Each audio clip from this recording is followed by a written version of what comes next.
minasyaitonirrajim. Bismillahirrahmanirrahim.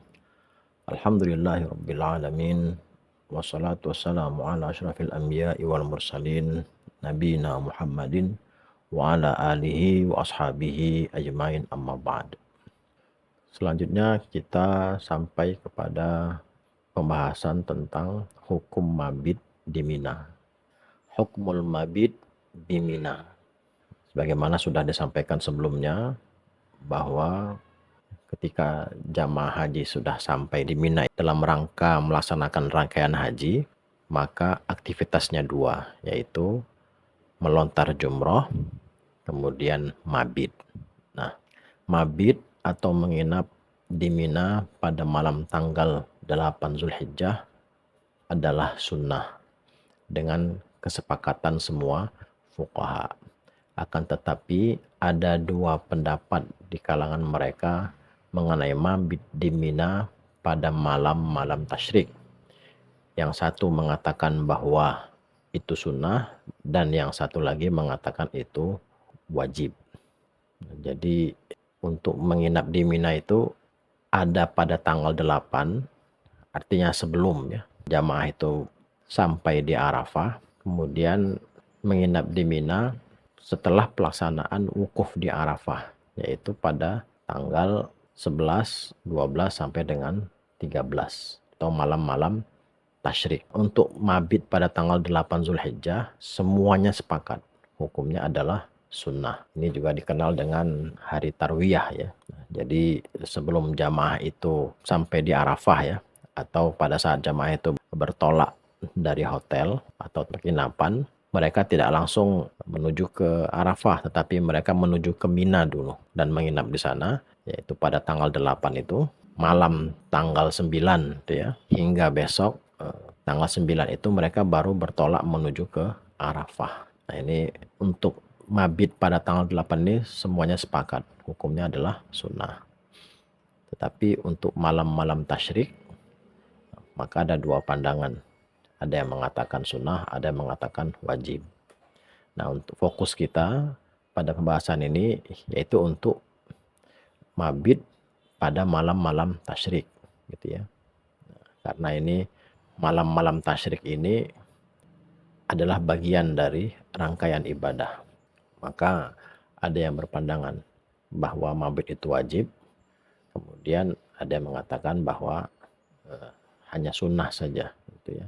Mari kita lihat pendapat yang pertama, yaitu mazhab Hanafi. Menurut mereka, mabit di Mina pada malam tanggal 8 Zulhijjah adalah sunnah. Demikian pula mabit di sana pada malam tanggal 11 dan 12 Zulhijjah. Jika seseorang menetap di Mina demi melaksanakan pelemparan jumroh, dia terhitung melaksanakan amalan yang afdol. Namun jika dia meninggalkannya, dia tidak wajib menebus apapun. Tapi dia terhitung melakukan perbuatan jelek. Dalilnya adalah bahwa Nabi SAW dulu memberi keringanan kepada Abbas untuk bermalam di Mekah guna melaksanakan tugas penyediaan air minum bagi jemaah haji. Pendapat yang pertama ya, mazhab Hanafi, baik mabit ya, pada tanggal 8 Zulhijjah, kemudian juga pada malam tanggal 11 dan 12 Zulhijjah, nah, ini semuanya terhitung sebagai amalan sunnah. Jadi hanya sunnah saja. Kemudian kalau jemaah haji tersebut meninggalkannya, artinya dia tidak mabit gitu ya, tidak menginap pada tanggal 11 dan 12 Zulhijjah itu, dia tidak wajib menebus apapun. Ya karena sunnah ya.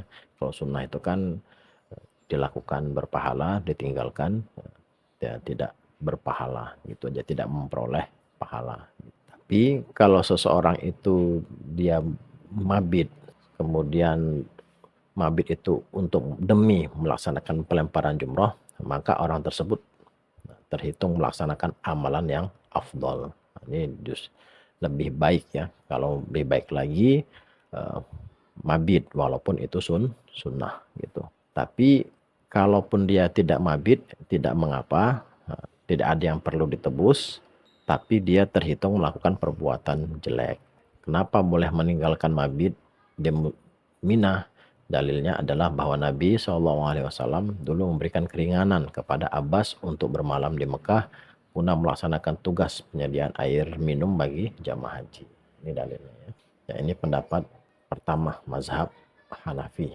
Hukum mabit di Mina pada tanggal 11 dan 12 Zulhijjah adalah sunnah. Kemudian pendapat kedua, jumhur, pendapat mayoritas selain mazhab Hanafi. Jadi berarti ada mazhab Maliki, ada mazhab Syafi'i, dan ada mazhab Hambali. Jumhur berpendapat mabit di Mina pada 2 malam tasyrik adalah wajib. Ya, mayoritas berpandangan bahwa mabit di Mina pada 2 malam tasyrik, yaitu 11 dan 12, hukumnya adalah wajib. Kemudian barang siapa meninggalkannya, maka dia wajib menebus dengan dam menurut mazhab Maliki dan Syafi'i. Perincian tiap mazhab sebagai berikut. Ini perinciannya ya. Jadi jumhur, mayoritas mazhab itu berpandangan bahwa mabit wajib ya. Mabit di Mina pada tanggal 11 12 itu hukumnya wajib. Bahkan menurut mazhab Maliki dan Syafi'i, seseorang itu wajib menebus dengan dam kalau seandainya meninggalkan mabit di Mina tersebut. Nah, ini berikut perinciannya.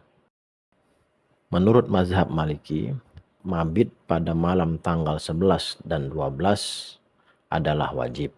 Namun, Imam Malik memberi keringanan, boleh bagi penggembala unta saja untuk pergi menggembalakan unta-untanya setelah dia melempar jumrah Aqabah pada hari kurban, tanpa melakukan mabit atau menginap pada 2 malam tersebut.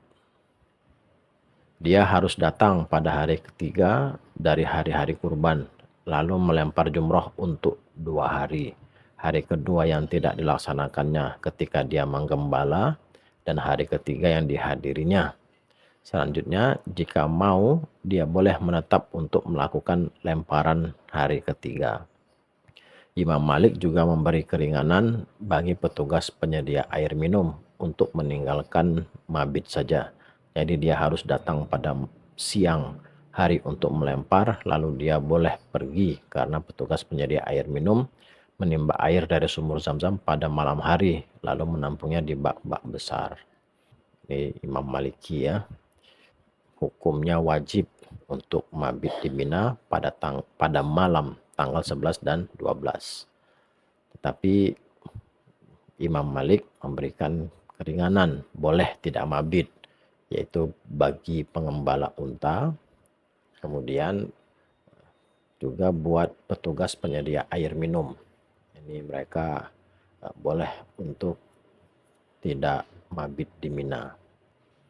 Tapi selain ini, itu yaitu penggembala unta dan petugas penyedia air minum ya di Masjidil Haram itu, mereka harus atau wajib hukumnya melakukan mabit pada malam tanggal 11 dan 12. Begitu juga dengan mazhab Syafi'i, berpendapat bahwa mabit di Mina pada 2 malam tasyrik adalah wajib. Karena demikianlah dicontohkan oleh Nabi SAW, dan beliau bersabda, tirulah manasik kalian dariku, khuzu anni manasikakum. Yang wajib adalah sebagian besar dari malam. Berbeda dengan mabit di Muzdalifah yang cukup dengan berada di sana atau Muzdalifah sesaat saja setelah tengah malam, untuk meringankan jamaah haji dalam melaksanakan manasik pada malam tersebut. Barang siapa tidak melakukan mabit di Mina, dia wajib menebus dengan dam. Mabit di Mina dan Muzdalifah berikut kewajiban menebus dengan dam gugur dari tanggungan orang-orang yang punya uzur, yaitu para penggembala dan petugas penyedia air minum. Karena Nabi SAW telah memberi keringanan kepada para penggembala unta untuk tidak menginap di Mina, dan Muzdalifah dikiaskan kepada Mina.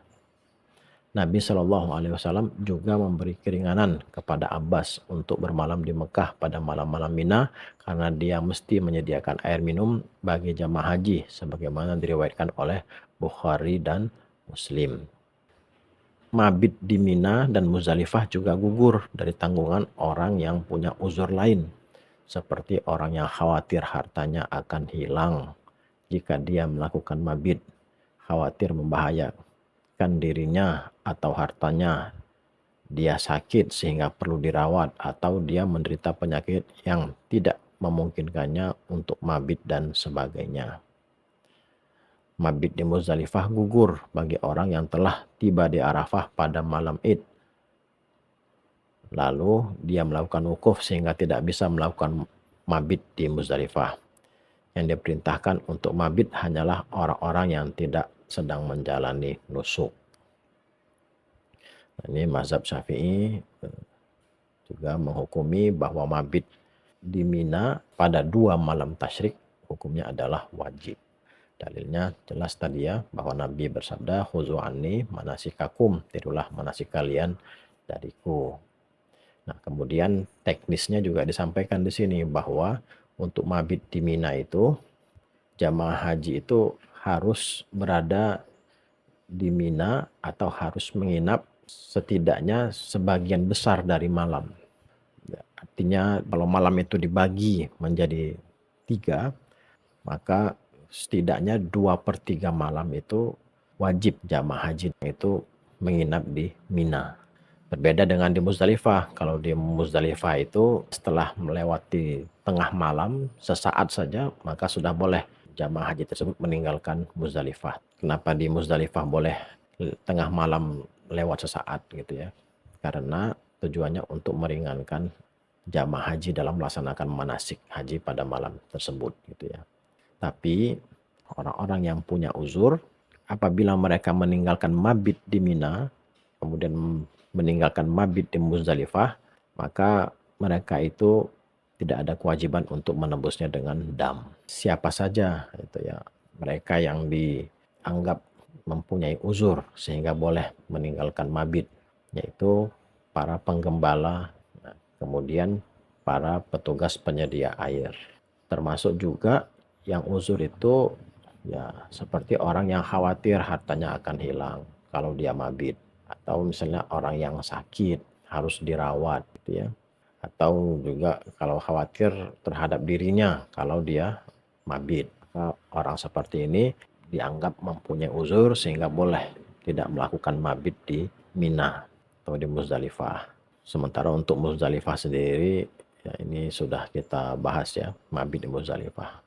Jadi intinya kendati mabit di Mina dan Muzdalifah itu adalah wajib hukumnya menurut mazhab Maliki dan Syafi'i, tapi kalau ada uzur gitu ya, maka mereka boleh meninggalkan mabit atau tidak melakukan mabit di Mina ini, dan tidak ada kewajiban untuk menebusnya dengan dam. Berikutnya mazhab Hambali berpendapat bagi orang yang telah melaksanakan tawaf ifadah pada hari kurban disunahkan kembali ke Mina, karena Nabi Shallallahu Alaihi Wasallam dulu bertawaf ifadah pada hari kurban lalu kembali ke Mina dan menunaikan sholat zuhur di sana. Berikut dalilnya ya. Mabit di Mina pada malam-malam Mina dan kurban adalah wajib. Namun jika seseorang tidak melakukan mabit di Mina, dia tidak wajib menebus apapun, sama seperti pendapat mazhab Hanafi, karena tidak ada dalil syar'i yang menganjurkan hal ini. Ini mazhab Hambali. Mazhab Hambali itu berpandangan wajib mabit di Mina ini. Tapi walaupun wajib, kalau seseorang tidak melakukannya, kata mazhab Hambali ya, tidak wajib menebus apapun. Jadi sama pandangannya seperti mazhab Hanafi ya. Alasannya apa? Karena tidak ada dalil syar'i yang menganjurkan hal ini.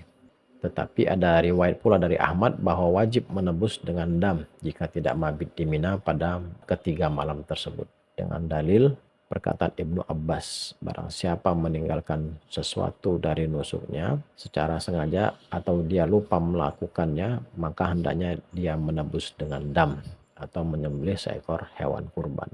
Ini pandangan Imam Hambali ya.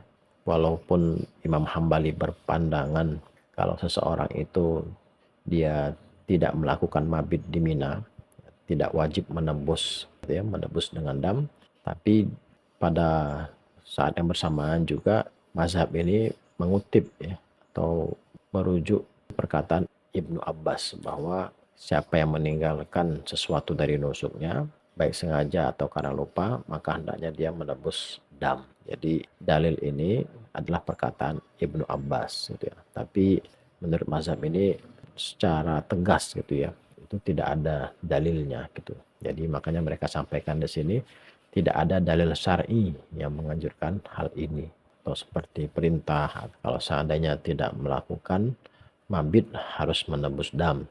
Karena tidak ada dalil syar'i, maka menurut pandangan mazhab ini kalau seseorang meninggalkan mabit di Mina maka tidak perlu membayar dam.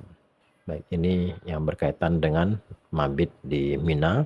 Jadi kesimpulannya adalah mayoritas, ya, daripada mazhab ini berpandangan bahwa mabit di Mina pada malam-malam tasyrik, gitu ya, yaitu malam 11 dan 12 Zulhijjah itu hukumnya adalah wajib. Dan Imam Maliki, Imam Syafi'i berpandangan kalau ada jamaah yang meninggalkan mabit, ya, di Mina ini pada malam-malam tasyrik tanpa ada uzur, maka orang tersebut harus menebusnya dengan dam. Tapi mazhab Hambali berpandangan walaupun wajib, tapi kalau jamaah itu meninggalkan atau tidak mabit pada malam-malam tasyrik tersebut, dia tidak perlu menebus dengan dam. Sementara mazhab Hanafi berpandangan mabit di Mina itu hukumnya hanyalah sunnah saja, sama seperti mabit pada tanggal 8 Zulhijjah, yaitu pada hari Tarwiyah, hanya sunnah. Tidak wajib menebus dam kalau meninggalkannya, hanya saja orang tersebut dihitung melakukan perbuatan yang buruk karena meninggalkan mabit ini. Baik, wallahu alam bishawab.